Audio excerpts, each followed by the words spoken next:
That's a beautiful look this morning down at the Common, and it's nice when it's a hot day to go cool off in a shady spot. Do you have one of those in your yard? Would you like to? This morning we take a closer look at shade trees and some of the benefits they can provide.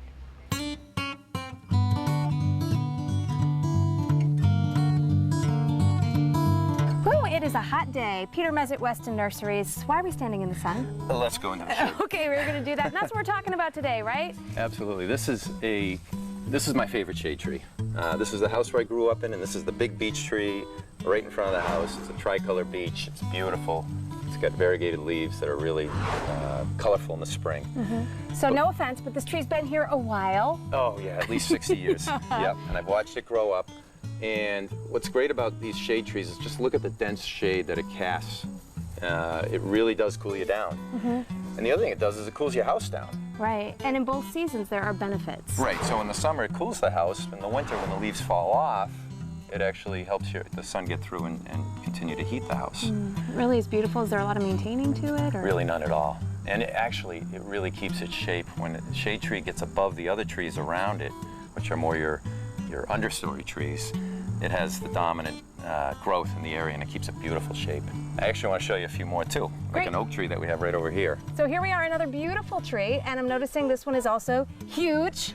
Massive, just like the beech. This is a red oak, and it's giant, and it's been in the ground for 60+ years, and this is what you get.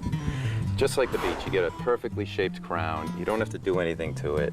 It casts a lot of shade. It's beautiful in itself, but it also provides a great environment for all these understory plants that you see here too, such as the rhododendrons, the Japanese maples, a lot of ground covers like part shade, full shade conditions that the oak casts. So I'm noticing a lot of space here. If somebody has this space in their yard and they're thinking of, maybe planting a tree that could someday grow into something like this, what do you recommend? Give it lots of space. Yeah. It will get big, and you can see the branches reach out 30, 40 feet, so you don't want to put it too close to your house. Right. It wants full sun.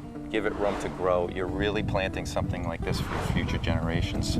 So we've looked at a mature beech and an oak. What else? What are some other options? Well, besides those two, I really like choosing maples. There's red maples and sugar maples. There's sweet gum, which is native to the south, southeast. There's bald cypress. They get 60 or 70 feet tall. That's actually a needled deciduous tree, very interesting. And others as well. There's a whole bunch of different types of beeches and oaks you can choose from. And in terms of growth, you said, what's the rule of thumb, like a foot? Yeah, I'd say about a foot a year for most things. Some things grow slower, some things grow faster, but you got to be patient. That's right, patience, and someday the future generation will have a beautiful tree like this. Right. Peter, thank you so much. Thank you, Cindy. Yes, to get a tree that size, a little patience is required, that is for sure.